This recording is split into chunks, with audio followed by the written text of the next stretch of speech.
T'es en train de colorier? C'est une question que Mumu me posait régulièrement quand je faisais des projets d'illustration quand on s'est rencontrés.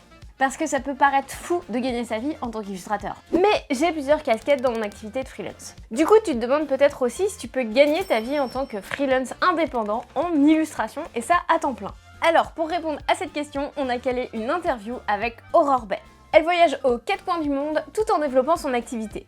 Aurore te partagera comment elle a décollé en illustration en tant que freelance, mais aussi ses moments de doute et comment elle a explosé les compteurs sur Instagram.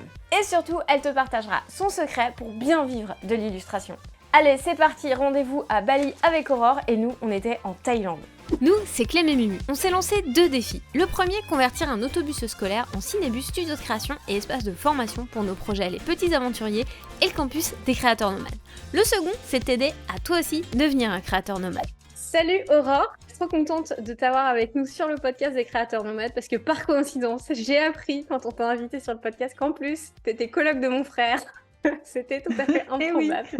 À Bali, comme quoi le monde est petit. Est-ce que tu pourrais te présenter en 2 phrases pour nous dire d'où tu viens, ce que tu fais dans la vie et en gros comment tu te présenterais à quelqu'un qui ne t'a jamais connu?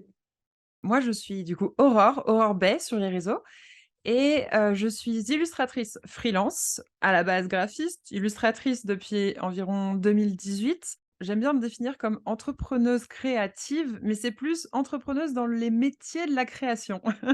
J'ai pas trouvé encore le bon terme exact, dans le sens où je fais du contenu sur internet destiné aux créatifs, mais plus particulièrement aux illustrateurs. Je crée du coup du contenu sur Insta, sur YouTube, sur Twitch et j'ai aussi des formations à côté pour, pouvoir aider les illustrateurs à vivre de leur activité et vraiment où j'aborde tous les, côtés entrepreneuriaux, réel, que je dise pas de bêtises, du métier d'illustrateur. J'ai parce que chez les créatifs, on est très bon pour, décider ou ouais, voilà, pour créer, mais alors quand il s'agit de vendre ou commercialiser ou faire du marketing, on n'est pas bon du tout.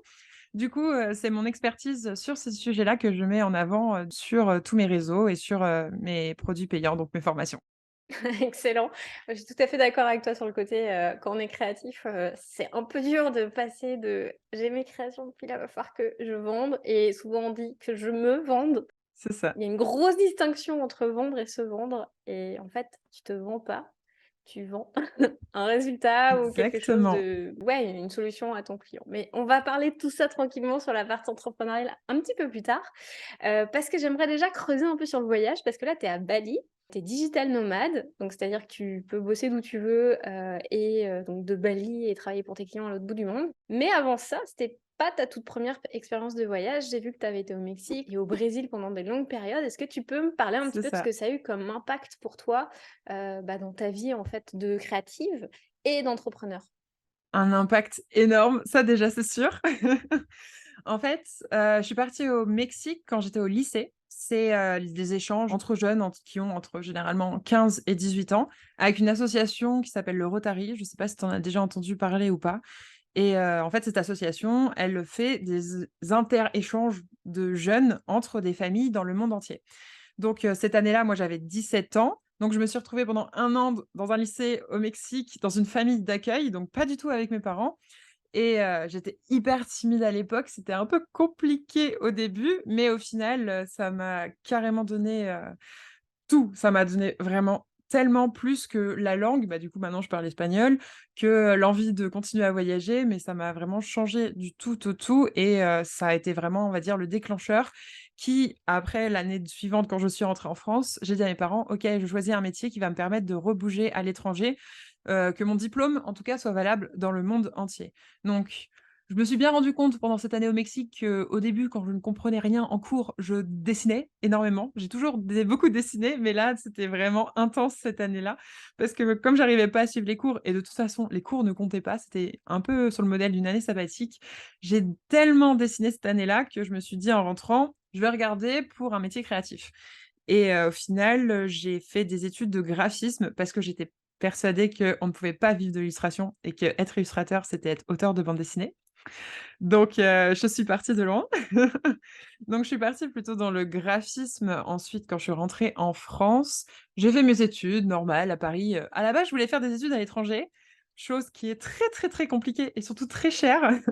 Donc mes parents m'ont vite freinée en me disant: «Alors, tu vas essayer de trouver une école publique déjà et faire des études à l'étranger, non, c'est mort, donc tu verras plus tard pour, voyager».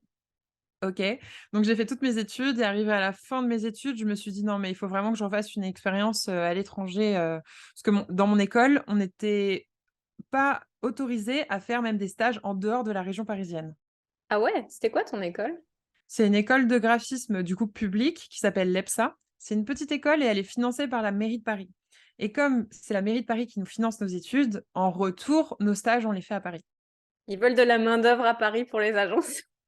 C'est ça, c'est pas comme si enfin, il y en a beaucoup, il y a énormément de monde qui cherche des stages, donc bon, c'est pas comme si ça manquait, tu vois? Mais bon, voilà, on était obligés d'être dans la région parisienne, donc au final, je suis restée à Paris pour faire mes 2 stages pendant mes études. Et j'avais pas de stage de fin d'études, rien. Genre, ils nous lâchaient dans la nature à la fin, donc on était en 2017 et je savais qu'avec l'association avec laquelle j'étais déjà partie, quand j'avais 17-18 ans, je pouvais refaire un échange plus court terme et dans le pays où je voulais être dans le monde. En plus, bah, comme je les connaissais, ils m'ont dit: «Bah oui, bien sûr, Aurore, tu veux aller où? Il y a pas de souci, je te trouve, une famille d'accueil là où tu as envie d'aller». OK. Donc je me suis servi des potes que je m'étais fait au Mexique qui étaient brésiliens pour me faire un CV, un portfolio, tout traduire en portugais et parce que j'avais très envie d'aller au Brésil et du coup, j'ai trouvé un stage, au Brésil. D'ailleurs, chose qui est beaucoup plus simple qu'à Paris. J'ai envoyé 5 mails, j'ai eu 2 oui, Waouh! donc hyper facile. Bon, c'était des stages non rémunérés, donc je pense que c'était un peu plus facile aussi pour eux de dire oui. Et du coup, je suis partie 3 mois à Sao Paulo, au Brésil, en septembre, octobre, novembre 2017. Même expérience qu'avant, en famille d'accueil. Donc j'ai pu apprendre le portugais en un mois. Hyper facile quand on parle déjà espagnol, donc c'était pratique. Donc j'ai pas beaucoup bossé en étant là-bas. La petite boîte de graphisme où j'étais, ils m'ont pas fait bosser vraiment. Enfin, ils m'ont dit oui pour que je vienne, mais au final, j'ai pas vraiment fait quelque chose pour eux. Bref, toute l'expérience au Brésil s'est trop bien passée, sauf la boîte dans laquelle j'étais. Ce qui a fait que quand je suis rentrée à Paris juste derrière et bah, c'était le moment de trouver un job. Mais sauf que quand je venais d'avoir un job qui me plaisait pas, j'étais, vraiment hyper réticente à passer des entretiens, envoyer des CV et de devoir trouver, comme disaient mes parents, un vrai job. Donc j'étais un peu du genre, j'ai vraiment pas envie. J'ai passé, je crois, 2 entretiens, les 2 je suis rentrée dépitée à la maison. J'étais là: «Non, j'ai vraiment pas envie d'aller en agence, de revivre encore ça et de devoir être enfermée, dans une agence à Paris», même si ça peut faire rêver beaucoup de monde. Même si dans le principe, ouais, ça me plaisait, j'avais pas envie. J'avais pas envie, je revenais de 3 mois au Brésil, j'avais qu'une envie, c'était de repartir, mais je savais que c'était pas possible pour le moment. De toute façon, j'avais plus de sous, j'avais tout mis dans le Brésil.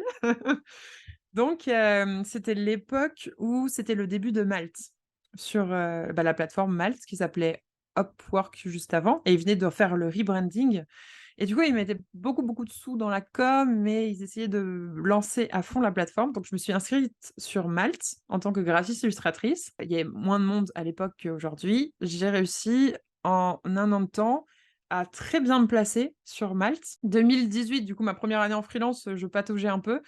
J'étais tellement à l'ouest que je faisais des payés d'émissions, mais beaucoup, beaucoup trop bas. Du coup, j'arrivais pas vraiment à en vivre et au mi-2018, je me suis dit: «Non, non, si je veux continuer comme ça, parce que je suis très bien à la maison, va falloir que je me renseigne un petit peu plus et faire plus attention sur, bah, comment est-ce qu'on fait de bons projets freelance pour être vraiment rémunéré et en vivre?» Ce qui a fait que début 2019, ça a vraiment décollé et en plus, bah, sur Malte, j'étais toujours sur la première page. Tu tapais, graphiste ou illustratrice, j'étais la première à chaque fois. Donc c'était hyper avantageux pour moi. J'étais vraiment bien, enfin, j'avais 3-4 propositions de mission par semaine, ce qui est Waouh! énorme. Ouais. Donc j'ai pu commencer un peu à choisir mes clients, à choisir des clients qui rémunéraient bien et donc j'ai fait comme ça tranquille, tout 2000, bah, de fin 2018, 2019, début 2020 et du coup, j'ai fait une transition vers beaucoup plus d'illustration. À la base, je mettais d'illustration dans le graphisme, mais j'avais plus envie de faire de graphisme du tout et du coup, en 2020, je me suis dit que si je voulais faire plus d'illustration, il fallait que je dessine beaucoup plus et que je m'améliore vraiment puisque c'était pas non plus incroyable. Ça allait, mais c'était pas je pensais pas du tout avoir le niveau pour pouvoir être vraiment bonne en illustration et être juste illustratrice. Est-ce que tu avais peur de poster tes créations ou tu étais à l'aise avec ça déjà à la base? Bah, justement, c'est ça et j'étais très à l'aise avec les réseaux sociaux, c'est toujours été un truc qui me plaisait plutôt bien et du coup, de début 2020, je me suis dit: «Allez, cette année, je vais faire un dessin par jour et je vais le poster sur Insta». J'avais rien sur Insta, j'avais genre 500 personnes, 500 abonnés, quelque chose comme ça et je postais déjà des dessins de temps en temps, mais c'est vraiment genre un tous les 2 mois et du coup, début 2020, je me suis dit: «Vas-y, je vais en poster, tous les jours». Bon, il s'est passé janvier, février où je postais pas vraiment. Puis après, il y a eu le premier confinement où là, je me suis dit: «De toute façon, tu as que ça à faire de ta journée, donc bosse». J'étais toujours en train de faire du graphisme et tout pour mes clients et du coup après, mon illustration postée sur Insta. Combiné de je poste tous les jours des illustrations et tout le monde est sur son téléphone toute la journée, j'ai pris 20 000 abonnés en 2 mois. Mon compte a explosé. Est-ce que tu penses que t'as dans ton contenu, parce que je pense qu'il y a pas mal d'illustrateurs qui ont quand même posté des trucs, est-ce que tu penses que dans ton contenu, il y avait quelque chose qui faisait une différence sur le fait qu'on s'abonne à ton compte? En fait, j'ai fait beaucoup de challenges à ce moment-là. Comme je savais pas quoi dessiner et que mon but c'était juste de m'améliorer, il y a des challenges en fait sur Instagram pour les illustrateurs qui s'appellent des Draw This in Your Style. Donc où juste un illustrateur connu, qui a une communauté, poste une illustration, il faut que tu la redessines dans ton style. Donc parfait pour s'entraîner. Et j'en ai fait énormément et les personnes, bah, qui lançaient ces challenges remettaient les gens en story en fait, ceux qui avaient participé au challenge. Et du coup, j'ai fait une fois, 2 fois, 5, 10 fois et au bout de quelques fois, les gens en fait on voyait mon pseudo passer et du coup et on m'a reposté en story mais en première. Du coup, des gens qui ont des comptes à 100-150 000 abonnés, parce que ça fait longtemps qu'ils sont sur les réseaux, m'ont reposté en première du challenge sur les stories. Du coup, ça a fait des énormes coups de boost à mon compte à ce moment-là et c'est parti, mais d'un coup, quoi. Pourtant, j'avais aucune stratégie, je postais juste des illustrations, les il y en avait plusieurs qui se ressemblaient pas forcément parce que je me cherchais un peu, mais le fait d'être là, d'être hyper régulière et qu'on de communiquer et en plus on était tous à la maison, d'envoyer des messages à tout le monde: «Ah j'aime trop ton travail, ah ça c'est trop joli, ah non, non, non, non, non, non». Du coup les gens ont vu mon pseudo plusieurs fois et c'est parti d'un coup. Ça a augmenté d'un coup et du coup ça m'a ouvert pas mal d'opportunités. Je t'avoue que c'est le jour où j'ai reçu un mail de la part de Adobe France me disant, «Aurore, tu veux pas animer une émission, sur notre compte, YouTube, Adobe et tu choisis quelqu'un pour faire des interviews avec toi et on voudrait faire une émission et c'est toi qui présente». J'étais là: «What?» T'avais déjà ta chaîne YouTube à ce moment-là ou pas encore? J'avais ma chaîne YouTube, mais j'avais genre 10 vidéos et fait de temps en temps comme ça ou avec des sujets un peu random, toujours autour de l'illustration, mais c'était un genre ma première vidéo, c'est les cafés où travailler à Paris. Enfin, Bah, c'est pratique. ça juste des sujets qui me faisaient plaisir et puis, du coup, ils ont vu que j'étais plutôt à l'aise à la caméra et donc je pense aussi que c'est pour ça qu'ils me l'ont proposé et du coup, là, ça a commencé à bien prendre aussi derrière et de plus renforcer dans le sens où je suis illustratrice française, puisqu'on m'a beaucoup vue du coup à la caméra et sur Adobe, ils l'ont mis pas mal en avance. Il y a pas des milliers de personnes qui regardent les lives Adobe, mais ça fait quand même un joli nom dans le CV et à mettre en avant sur, ton site, sur, ton portfolio et trucs comme ça et du coup, ça s'est un peu enchaîné comme ça. C'est intéressant ce que tu dis, parce que tu as expliqué là sur Instagram le fait que tu as été mis en avant par d'autres comptes, notamment par les challenges, puis tu échangeais pas mal avec les autres illustrateurs. Et je trouve ça intéressant parce que souvent, on a tendance à se dire, bah, sur Instagram, je poste mes créations, puis j'attends. Exactement. Alors que Instagram, c'est vraiment un réseau sur lequel il faut être vraiment dans l'esprit de collaboration, d'échange, de partage. Faut pas avoir peur des autres concurrents, entre guillemets, parce que les concurrents, ils peuvent t'envoyer des C'est clients, vous ça. pouvez avoir une relation pour grandir ensemble. Et c'est vraiment intéressant parce que tu as eu un super réflexe de publier régulièrement pour progresser, du coup pour être visible, et d'être dans une démarche de vraiment de partage. Et c'est là où ça devient intéressant, Instagram, parce que tu es dans une dynamique où tu es vraiment en mode, bah, j'y vais, mais avec les autres, quoi. Je suis pas toute seule dans mon coin à C'est poster et ça. attendre que j'ai des abonnés qui rentrent alors qu'ils peuvent pas deviner que tu existes, quoi, si tu parles pas, en fait. Au final, Insta, c'est des vraies personnes qui sont derrière leur téléphone. Donc, une fois que tu as compris ça, que tu as compris que quand tu envoyais un message, la personne, même si elle répondait pas, elle le voit le message. C'est du coup, quand tu trouves quelque chose qui est bien, bah, moi, dans mon cas, quand je trouvais des illustrations d'un artiste ou une vidéo, quelque chose qui était cool, je lui disais. Je lui envoyais des messages et je lui disais: «Ah, c'est trop cool, j'adore ce que tu as fait là» et puis 1 fois, 2 fois, 3 fois, j'interagis, j'essaye de me faire des potes, quoi. Est-ce qu'il y a des personnes que tu as rencontrées après finalement, de ces débuts d'échange, ouais? Bien sûr. Début 2021, j'avais commencé à échanger avec d'autres illustratrices, graphistes sur Insta et du coup, quand on a pu être un peu plus libre, j'ai commencé à organiser sur Paris des petits, juste des apéros quoi, des petits verres avec, d'autres illustratrices avec qui je discutais régulièrement sur Insta. Je dis: «Bah, vous voulez pas qu'on casse la barrière de l'écran et on habite dans la même ville, on va se boire un verre et on discute quoi?» Qui sont devenues, du coup des copines et même aujourd'hui, bah, comme mon compte a pris plus d'ampleur, faut dire la vérité, c'est quand même plus simple de discuter avec les gens parce qu'ils voient qui tu es. Ils ont vu plusieurs fois ta tête, tu as les vidéos, les stories et tout. Une fois qu'ils sont abonnés à ton compte, ils ont un peu l'impression de te connaître. Du coup, forcément, même si c'est des gens qui habitaient, loin, j'ai quand même réussi, à organiser des Zooms, organiser, ouais, des meetings. En 2021, j'ai essayé de faire, 1 Zoom par semaine avec quelqu'un, que j'avais rencontré sur Insta. Et du coup, ça m'a permis de créer des liens. Pour moi, c'est pas des concurrents, c'est des collègues.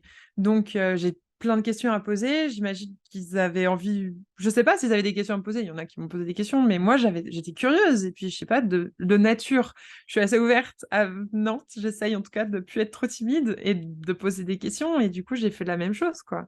C'est intéressant ce que tu disais en tout début d'interview, que justement tu étais super timide avant ton voyage, initiateur. Et là, finalement, tu es en mode: «Ah vas-y, j'y vais, je parle à tout le monde et tout, je suis trop contente». Je pense qu'aussi il y a le truc, où, bah, quand tu es vraiment dans une vibe que tu aimes, enfin dans un métier que tu aimes, puis que tu es dans une bonne dynamique et puis, bah, que tu vas parler de sujets qui t'animent. Finalement, le networking, c'est plus du networking, où tu te sens pas bien et tu vas à un événement et tu bouges les épaules comme ça et tu sais pas quoi, tu essayes de te fondre dans le mur pour qu'en fait personne vienne te parler. Parce que j'en parle parce que je l'ai déjà vécu ça. Et au final, quand tu te retrouves, à un événement où, bah, nous, c'était avec des vidéastes, en vulgarisation et tout, quand on faisait le projet des petits aventuriers, c'était trop cool parce que tu avais plein d'échanges, justement sur comment tu fais toi et tout, «Ah incroyable ta vidéo» et c'est là où, je pense qu'il y a beaucoup de créateurs qui ont besoin de se dire: «Bah, ouais, en fait, d'aller voir des gens qui ont les mêmes flammes, ça peut être hyper intéressant plutôt que de rester dans son coin». J'avais envie de te poser, j'ai envie de te poser une question. Quel est, le truc le plus contre-intuitif à faire selon toi pour réussir en illustration? Ouh là! Une question piège que tu recommandes, aux personnes, bah, qui veulent se lancer en illustration, mais pour eux, c'est tellement pas intuitif qu'ils le feront jamais ou ils ont peur de le faire? Je sais pas s'il y a quelque chose de contre-intuitif. Moi, le truc que je répète le plus souvent, c'est bah, les gars, si vous êtes illustrateur, votre seule compétence, ça doit pas être juste d'illustrer. Va falloir apprendre à vous vendre, à être, commercial, en fait, à être votre propre commercial et à savoir, comment je parle à un prospect, qu'est-ce qu'il faut que je lui dise pour qu'il soit vraiment intéressé, qu'est-ce qu'il a envie d'entendre, comment est-ce que je le rassure, Un illustrateur, c'est quand même un métier où on sait pas trop ce qu'on fait. Les gens extérieurs, ils voient juste une créa finale, une illustration et du coup, ce qui donne le fameux cliché: «Mon petit frère, de 3 ans saurait le faire», parce qu'on voit juste une créa finale et qu'on a l'impression qu'ils l'ont fait en 2 minutes et du coup, les clients, ils ont généralement l'impression qu'on a fait ça effectivement hyper rapidement et du coup, ils peuvent s'autoriser à nous payer 100 € ou moins, tu vois? Parce qu'on l'a fait en 2 heures de temps et encore 100 € les 2 heures, je trouve que c'est plutôt généreux mais voilà, un tout petit prix. Et non, en fait, le principe, c'est d'être un très bon commercial et de rassurer des clients qui n'ont aucune idée de comment s'adresser à un créatif, de comment s'adresser à un illustrateur et du coup d'être capable d'expliquer avec des mots simples tout son process, tout ce qu'on va faire. Quand est-ce qu'on va avoir besoin de lui, d'une validation? Quand est-ce qu'on va avoir besoin de ses retours? Quand est-ce qu'il va falloir, qu'il nous donne des informations? J'ai appris à soutirer les informations du nez du nez, ça se dit pas soutirer les vers du nez? Si? Les verres de nez, ouais, ouais. Les vers du nez d'une personne, dans le sens où souvent ils te disent: «Bah, je sais pas trop ce que je voudrais, du coup, je vous laisse être créatif». Non! Surtout jamais!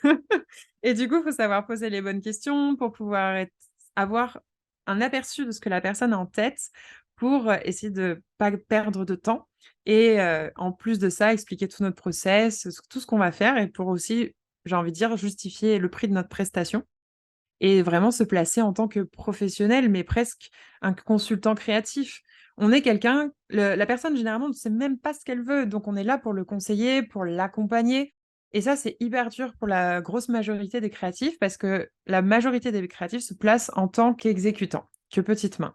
Sauf que non, c'est pas ça. Si tu as envie de vivre de tes créations et de montrer justement ce que toi tu sais faire et de pouvoir dessiner ce que tu aimes vraiment, bah, il va falloir, que tu défendes ton travail et que tu vendes ce travail-là. Sinon, bah, la personne, elle va te demander: «Ah bah, tiens, j'ai vu ça sur Google Images, est-ce que tu peux me faire la même chose?» et tu deviens un exé. OK, tu es encore un créatif, mais si c'est pour recopier le style des autres, je pense que ça peut être cool dans certains boulots ou quand tu commences. Moi, j'ai commencé aussi comme ça, mais au bout de quelques années, bah, je pense que tu en as vite marre, quoi.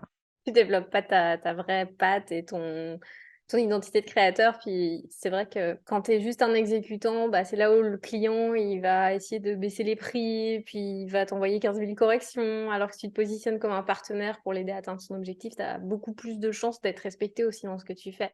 Pour toi, est-ce que le fait d'être, parce que c'est une question qui revient souvent, est-ce que le fait d'être, sur Instagram, YouTube ou tout autre réseau social, tu penses que c'est un indispensable quand on est un illustrateur? Ou est-ce qu'on peut être un illustrateur sans avoir cette visibilité-là? C'est très cool parce que c'est le sujet de ma dernière vidéo YouTube. On la mettra dans la description. Voilà, où je donne, 27 moyens de gagner de l'argent en tant qu'illustrateur et je précise bien, parce que j'en ai fait des recherches, hein, pour pouvoir quand même monter cette vidéo et pour pouvoir être sûre de moi. C'est pas un indispensable. Si on est vraiment allergique aux réseaux sociaux, il y a des moyens de gagner sa vie sans jamais montrer sa tête ou être sur Insta, être sur YouTube, tout ça. Mais, ça va pas être peut-être l'image que vous allez vous faire de l'illustrateur que vous voyez sur les réseaux. Tu peux très bien, vivre de l'illustration sans réseaux sociaux. Donc tu vas faire du démarchage, tu vas faire des projets clients, tu vas peut-être faire du stock créatif aussi. Du coup, il va falloir, faire plein d'images, expérimenter beaucoup et essayer peut-être de faire plein de styles différents. Mais je sais qu'il y a beaucoup de créatifs, je pense même des photographes, des gens qui font de la musique, des choses comme ça, qui ont envie de vendre leur propre création, leur propre patte, leur propre vision du monde et pour qu'on t'appelle pour ça, il y a pas le choix, il faut qu'on te connaisse, il faut qu'on te voit. Comment voulez-vous on achète vos créations si on ne vous connaît pas? Si on ne vous voit pas? Aujourd'hui, le meilleur moyen, le plus facile, le plus accessible, c'est d'être sur les réseaux. Ça me fait, penser à ce que tu disais, dans une de tes vidéos où justement, quand tu t'es lancée, en mode, sur Instagram, tu as tout de suite lancé ta boutique en ligne quasiment C'est et ça. au final, ça a pas marché et moi j'arrête pas de répéter, à nos élèves, aux personnes qui nous suivent: «Concentrez-vous déjà à apporter quelque chose. Si vous voulez faire une boutique en ligne, enfin, déjà juste le pourcentage de ce que tu gagnes est quand même assez faible par rapport au fait qu'il y a le produit final et cetera. Donc ça veut dire qu'il faut que tu en vendes vraiment beaucoup. Donc si tu as besoin de vendre beaucoup de choses, bah, faut que tu aies une grosse communauté et qu'il y ait vraiment ou alors une place de marché où tu es en tête de la place de marché comme tu l'as été sur Malte finalement. Quand tu as une petite communauté, bah, c'est peut-être en freelance déjà que tu auras plus de chances de gagner des missions parce que c'est là où tu auras le plus de valeur par client. Mais que c'est ça où, de vouloir tout de suite lancer son site web, et de se passer des heures sur WordPress et tout pour faire le site parfait où il y a personne qui vient parce que tu as pas de réseau puis tu l'as pas positionné, bah, c'est un peu une perte de temps. Ouais, je suis complètement d'accord avec toi. Pour moi, la boutique en ligne, c'est le plus dur. C'est un des trucs les plus durs à lancer pour pouvoir en vivre. C'est hyper dur, mais en fait, les gens, ce qu'ils aiment, c'est pas toute la logistique de faire des petites cartes, d'aller chez l'imprimeur et tout, hein. Ça, c'est. Je pense qu'on peut apprécier, mais on peut pas aimer ça. Je pense que ce que tu aimes, c'est l'image que ça renvoie. Je suis un artiste qui vend son travail et qui vend des produits physiques que les gens mettent en déco chez eux parce qu'ils aiment mon travail. C'est cette image-là qui est hyper séduisante et tout le monde est passé par là, moi la première, à faire des produits avec, mes créations dessus et à les mettre sur un Insta où il y avait 100 personnes et de très, très mal communiquer dessus et bah, non, les gens ils vont pourquoi ils achèteraient chez moi? Ils me connaissent pas, je sors de nulle part et j'ai aucune visibilité et bah, du coup, j'en ai vendu à ma mère, à ma grand-mère, à mon petit frère et à mes potes et puis basta quoi. Donc non, non, la boutique en ligne, c'est un des trucs les plus durs à faire et heu et et du coup, c'est un des canaux de revenus qui est totalement associé avec la visibilité. Pour moi, pour avoir une boutique en ligne, pour qu'elle fonctionne et surtout comme tu dis, il y a tellement de frais à côté de ça, qu'il faut minimum pour faire un certain CA en vendre 50, 100 peut-être par mois, alors que derrière tu peux trouver 2 clients pour le faire le même CA. Je trouve que c'est plus facile de trouver 2 clients que de vendre 100 affiches. Moi, je pense que tu lances ça une fois. Soit tu le fais vraiment comme un projet perso, parce qu'il y a les guides touristiques qui sont passés sur ce podcast, qui ont lancé vraiment une boutique en ligne autour de Tahiti, de jeux de mots autour de Tahiti, etc. C'est un concept. Et ça fait aussi que c'est un portfolio pour attirer d'autres clients. Là, c'est une boucle intéressante. Si tu as un concept fort, Ouais. là, tu peux te dire, bon, ok, je peux le faire en parallèle et tout. Mais sinon, je trouve que c'est un peu mettre la charrue avant les bœufs et essayer d'ouvrir. Je prends une mauvaise métaphore, hein, ouais, une chaîne genre de fast-food, mais sans avoir la logistique possible, sans avoir les clients qui existent. Et là, faut vraiment charbonner pour pour réussir à ouvrir, quoi. C'est ça, le truc, c'est que tu gagnes pas grand-chose avec une boutique, surtout, si tu pas de visibilité et que tu fais 2-3 ventes par mois. Et je trouve ça dommage de commencer par là, surtout avec le temps que ça prend, alors que tu pourrais essayer de trouver 2 clients, d'avoir le même CA et de commencer justement à prendre de l'expérience en tant que professionnel illustrateur, en cherchant des premiers clients, en tout en commençant du coup à construire ta visibilité, donc ta com sur les réseaux sociaux, parce qu'on part tous de zéro, hein. Tout le monde part avec un Insta de 0, je tiens à le rappeler. Donc, de commencer dès le début, le plus tôt possible à poster des choses, à essayer d'affiner au fur et à mesure pour avoir un sujet, un style d'illustration ou un sujet qui se dégage au fur et à mesure et de construire une audience autour de ce sujet et ensuite de monétiser son audience. Pour moi, la boutique, c'est une monétisation d'audience, quand tu as pas de concept et que du coup, tu as pas de référencement possible ni rien, si tu tapes boutique d'illustratrice sur Etsy, tu en as 36 000. Donc, dans les boutiques sans concept où c'est juste de la déco, c'est des choses jolies que tu as envie de mettre chez toi, les gens, ils achètent parce que c'est toi, pas parce que, c'est une affiche. Sinon, ils iraient chez IKEA, ils prendraient les affiches beaucoup moins chères. Ça passe forcément par le développement de la visibilité, je pense. Excellent. Il y a une question qui nous a été posée par un membre de la communauté qui était, du coup, tu fais du freelancing, tu fais des vidéos, tu fais des Twitch, des Instagram, tu es entrepreneuse, tu as des formations en ligne, etc. Donc, je pense que tu as les problèmes qu'on connaît. Comment tu gères tout ça? C'est quoi, toi, ta méthode pour gérer ce flux d'activités tout en réussissant à garder ta vie privée et à voyager, organiser la logistique des voyages, parce qu'il faut pas se mentir. Être digital nomade, Oui, c'est ça aussi la prend beaucoup de temps. logistique. Ça prend du temps. Comment tu gères tout ça? Pour être tout à fait honnête avec toi, j'ai pas fait tout en même temps, hein, ça c'est sûr et certain. J'ai construit un truc à la fois. J'ai déjà essayé de faire, sur Notion un planning sur la semaine où j'essayais de tout faire en une seule semaine, c'est pas possible. Donc j'y arrive pas, en plus je suis un peu lente sur certaines tâches. J'aime bien prendre mon temps et surtout j'aime bien avoir des journées pas trop chargées. Donc, une chose à la fois. On peut pas tout faire et on peut pas surtout mettre autant d'énergie dans tout, si on fait tout en même temps, quoi, donc c'est trop dommage. En fait, j'ai remarqué cette organisation très récemment parce qu'on m'a fait remarquer, des gens que je rencontrais en vrai ici et qui me suivaient sur les réseaux, qui me disaient: «Aurore, j'ai l'impression que tu vis pas de l'illustration» et du coup, j'étais genre: «Comment ça?» et elle me dit: «Beh, en fait, tu as tellement brandé tes formations cette année, est-ce que tu vis vraiment de l'illustration derrière?» et ça m'a fait réfléchir dans le sens, effectivement, ça, c'est un problème de com, mais aussi, bah, je fais pas tout en même temps. Donc si je devais compter uniquement mon salaire en tant que prestation de service cette année, donc avec des clients, bah, il y en a beaucoup moins. J'ai fait 10 missions cette année. Donc par rapport, par exemple, à 2020 où j'en avais une cinquantaine, c'est normal, en fait, au final, parce que je peux pas tout faire en même temps. Donc, il y a quelques années, j'étais que en prestation de service. Ensuite, j'ai commencé à mettre un petit peu de YouTube et d'Insta. 2020, j'y suis allée à fond sur Insta. 2021, j'y suis allée à fond sur YouTube.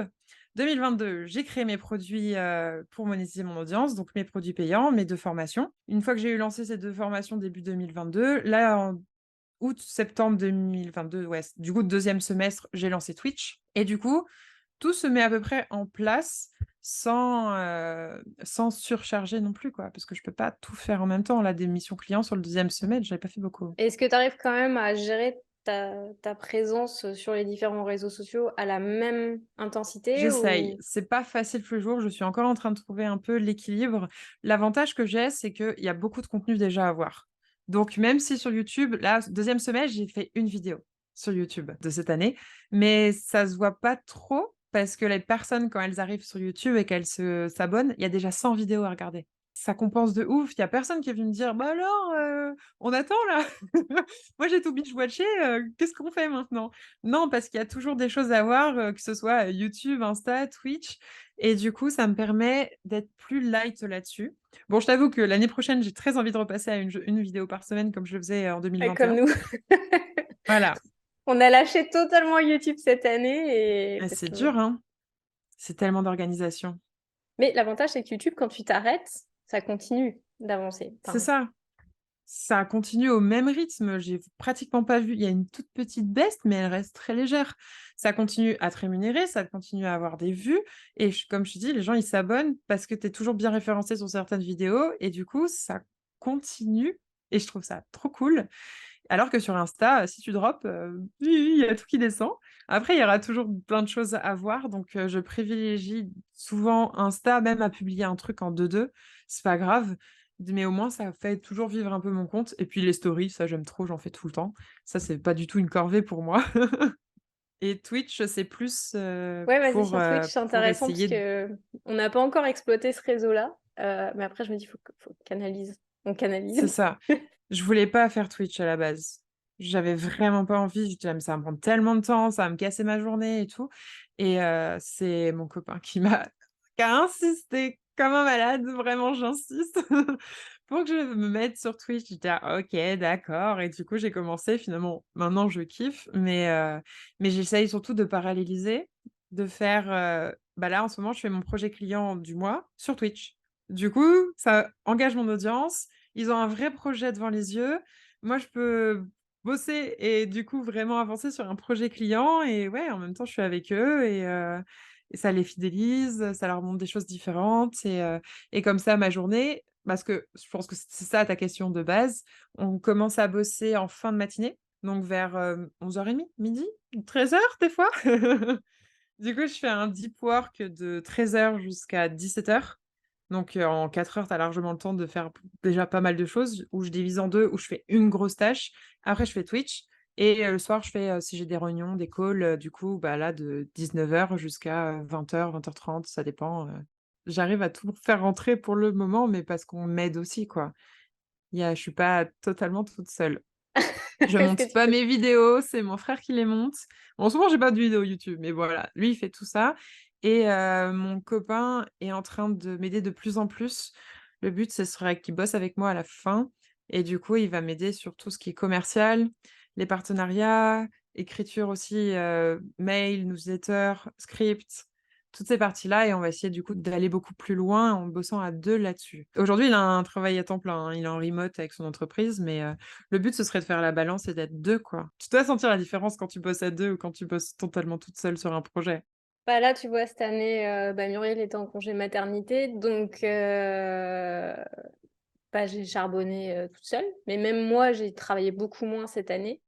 Puis déjà YouTube, c'était pas possible de gérer YouTube, sur l'année. Là, on a fait: «OK». En plus, on convertit un bus. On a fait: «Non, mais laisse tomber, le bus, c'est pas possible». Je me suis cassé l'orteil, elle était enceinte. Oh non!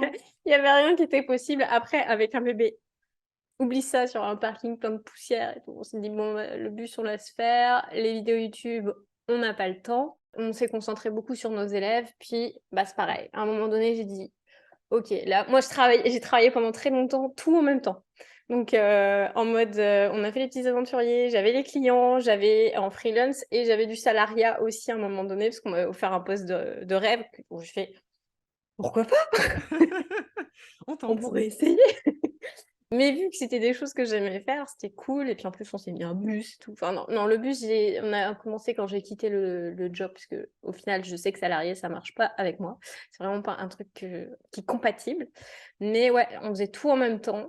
Donc c'est sûr que, bah, il y a un moment donné, là, il y a un bébé qui arrive et tout, tu fais du tri dans ce que tu veux faire ou pas faire.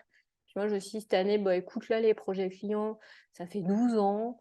Peut-être je pourrais un petit peu, plus me concentrer sur les membres de nos formations et tout» et je regrette pas du tout. Mais même avec ça, il y a des clients qui sont là: «Vas-y, tu veux pas travailler avec nous? Mais tu es sûre que tu veux pas travailler avec nous?» J'étais: «Ben». Mais au bout d'un moment, faut choisir ses combats et on n'a pas des journées de 10 heures et puis même, enfin, on a envie de profiter de notre voyage, on a envie de profiter de notre quotidien et une fois que ton CA, il est confortable, si tu as pas envie de scaler en faisant plus avec enfin, plus d'heures de taf? Bah non.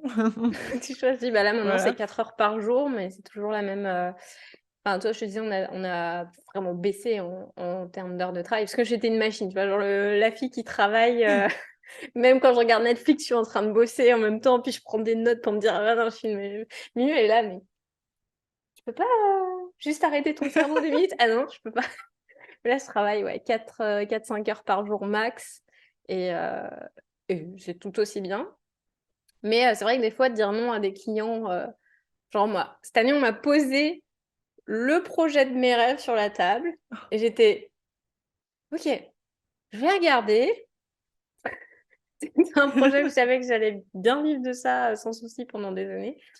Et après tu te dis: «OK, non, mais est-ce que vraiment OK, c'est le projet de mes rêves de quand j'étais à l'école. Est-ce que maintenant, c'est toujours le projet de mes rêves? Est-ce que ça va avoir plus d'implications, moins d'implications? Qu'est-ce qu'on a envie de faire et tout?» Mais c'est important de prendre ces décisions-là parce que tu te dis: «Est-ce qu'au final, c'est juste un ego trip aussi de te dire, ça c'est un projet, si tu le mets sur ton CV, bah, tu bombes le torse un peu». Donc voilà, il y a des moments où c'est C'est un peu ça. waouh, mais super intéressant de voir que tu as avancé étape par étape parce que c'est vrai que quand on se lance, on a tendance à vouloir tout faire en même temps et si c'est pour finir en burn-out, c'est pas la la meilleure idée. C'est ça et c'est bon aussi de le rappeler que tu peux pas tout faire en même temps. Tu peux pas tout construire en même temps et parce que déjà, tu as pas forcément toutes les compétences dès le début. Bah, il te manque des compétences ou il te manque une audience ou il te manque, des noms dans ton portfolio, j'en sais rien, du référencement, enfin, il manque toujours des choses, donc tu peux pas tout faire en même temps et quelqu'un qui commence à peine une activité d'indépendant et qui veut faire les projets clients, la boutique en ligne, des revenus passifs, qui veut, lancer des formations, qui veut aller sur YouTube et tout, bah, il va mourir en 2 mois, il retourne au salariat, hein. Et Chaque chose en son temps et voilà, tu prends de l'expérience, tu prends des choses et tu prends je sais pas, de l'ampleur au fur et à mesure et tu priorises année par année parce que tu peux pas tout faire en même temps, quoi. ouais, c'est ça d'avoir un plan d'action sur plusieurs années, ça peut être aussi dire: «Ouais, cette année, c'est ça, l'année prochaine, c'est ça». Exactement. Par rapport à ton expérience justement, tu as vécu plein de trucs, tu as eu plein de types de projets, formations, clients et cetera.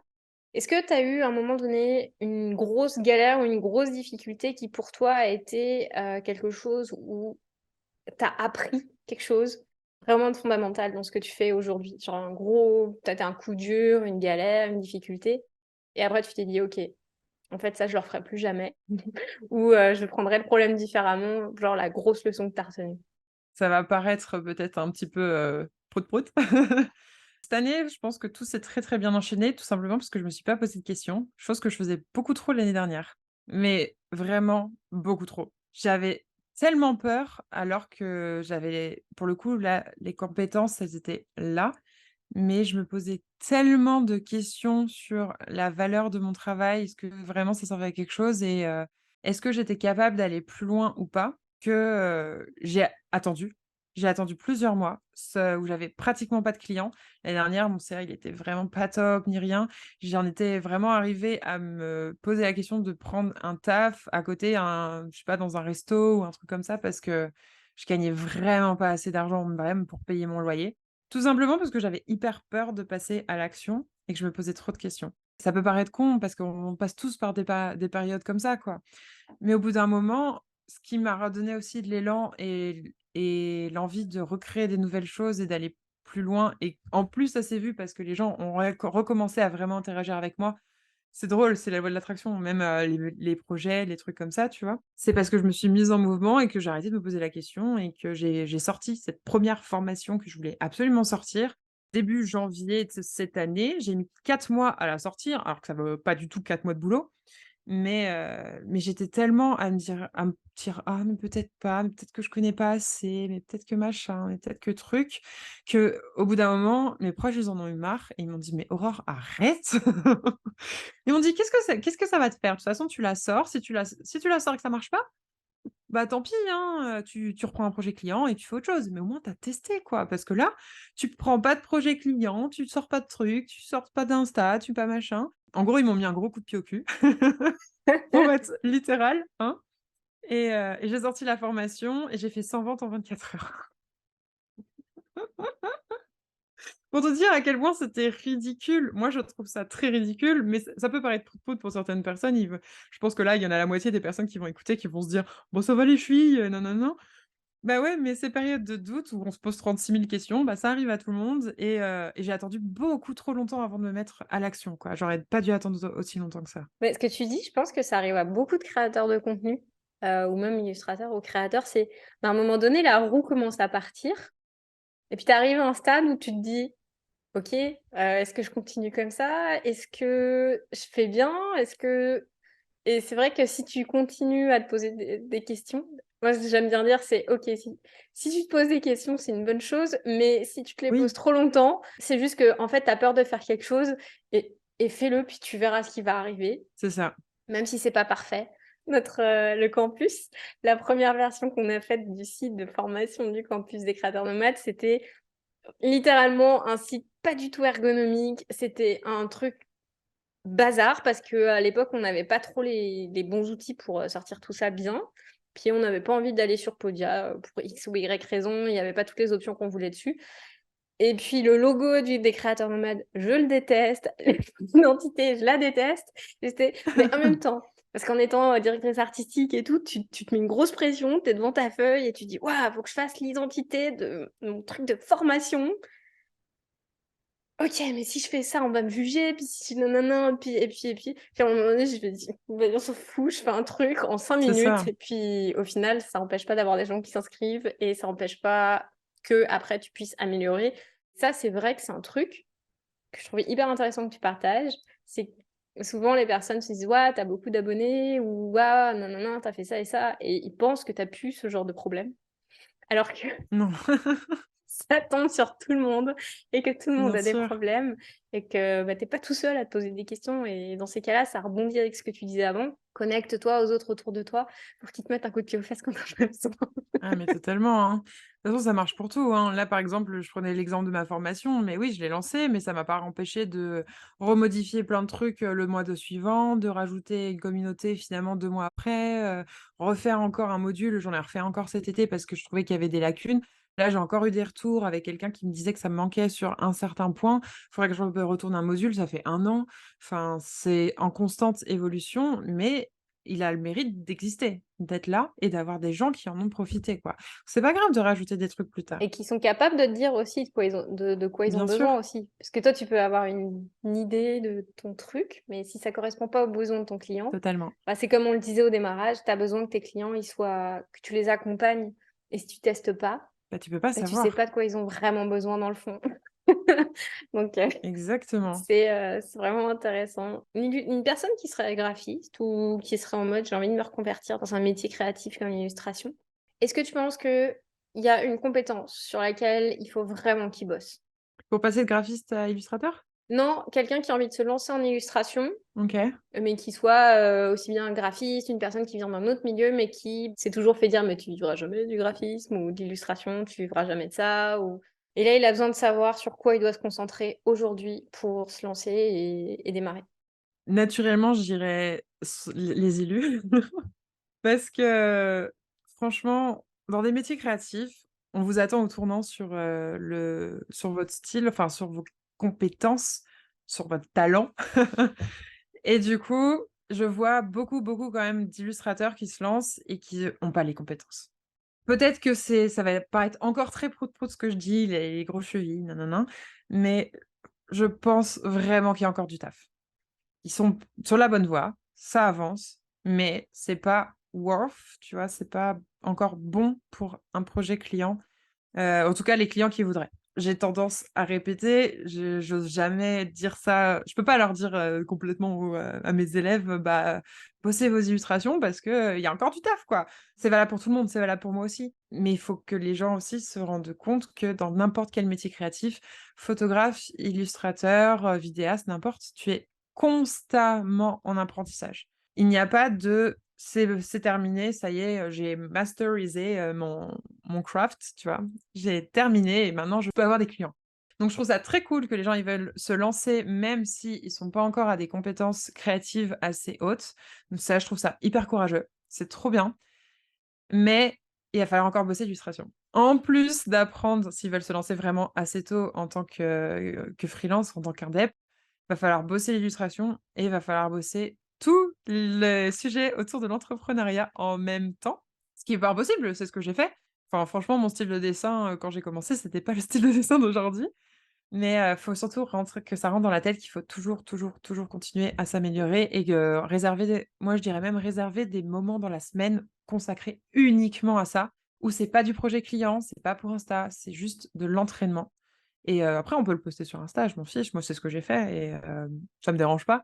Mais il y a des gens qui ont peut-être pas envie et du coup, toujours, toujours, toujours continuer à s'améliorer, quoi. Et pour finir l'interview, j'ai une question pour toi. C'est, imagine qu'on t'offre un panneau publicitaire sur lequel tu peux écrire un gros message en plein cœur de Châtelet-Les Halles. Qu'est-ce que tu écrirais dessus? Ce serait quoi ton gros message? Heu, alors, qu'est-ce que je pourrais marquer sur ce magnifique panneau dans Châtelet-Les C'est même une série de panneaux, tu vois, genre le message que tu voudrais mettre à quelqu'un qui est dans le métro et qui a besoin de voir ça le matin quand il part au boulot.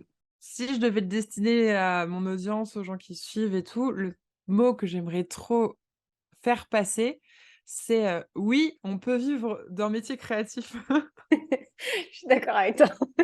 C'est bête, mais c'est en disant, «Oui, je peux vivre d'un métier créatif. Oui, en freelance illustrateur, je peux gagner plus que quelqu'un qui est ingénieur dans une boîte. Oui, c'est possible». Trop cool. Parce que c'est toujours pareil, c'est cette espèce de cliché de, «Ah bah, tu illustrateur, du coup, tu vis dans une cabane en plein milieu de la campagne et tu manges des patates tous les repas?» Non, je vis à Bali. Bah non les gars, moi je vis à Bali, hein. Super intéressant. Merci, beaucoup, d'avoir été avec nous, Aurore. Est-ce que tu aurais un endroit où tu voudrais, inviter les personnes qui nous suivent, qui ont adoré l'interview, à venir, découvrir ton travail? C'est le où est le meilleur endroit pour échanger avec toi et en savoir plus? Pour échanger avec moi, Insta. Ça, il y a pas de souci, je suis très, très connectée. Vous pouvez m'envoyer un petit message, un vocal, n'importe, je réponds. Pour voir plus de mon travail et m'écouter parler, YouTube, où là, du coup, c'est vraiment, une chaîne orientée entrepreneuriat créatif où je donne beaucoup d'infos, beaucoup de conseils et j'essaye d'orienter du mieux que je peux sur, tous ces sujets-là autour de l'entrepreneuriat. Donc si vous voulez aller plus loin, là-dessus, YouTube carrément. Merci beaucoup, Aurore, pour, ce moment. J'espère que tu as bien profité de Bali. Ah oui, c'est quoi ta prochaine destination après Bali? Est-ce que tu as déjà défini ou pas encore? Oui, bah, on va en Thaïlande pour les vacances, pour Ah, Noël. trop bien! Vous serez à Noël là-bas? Ah! Parce que nous, on est à Noël, en Thaïlande. Ah, Bah, peut-être on va qu'on se peut-être se croisera. croiser parce qu'on sera pas très loin. Moi, je vais à Koh Phangan donc Ah! Bah, écoute, profite bien des full moon parties là-bas. oui. Merci beaucoup, Aurore. Merci. Maintenant, tu as peut-être toi aussi envie de te lancer en indépendant, en freelance et vivre de ton activité à temps plein. Alors, on a préparé pour toi un quiz pour déterminer quel est ton profil de freelance et avoir un petit guide pour t'aider à passer à l'étape suivante en fonction de celui-ci. Tu recevras aussi un guide de 50 pages pour développer ta patte de créateur et te débarquer auprès de tes clients et donc en attirer plus et des meilleurs. Rendez-vous sur createurnomade.com/quiz, créateurnomade au pluriel. Et garde l'œil ouvert parce qu'on organise très bientôt un événement pendant lequel Aurore sera là et te partagera d'autres secrets. Et si c'est pas déjà fait, abonne-toi, partage et voyage.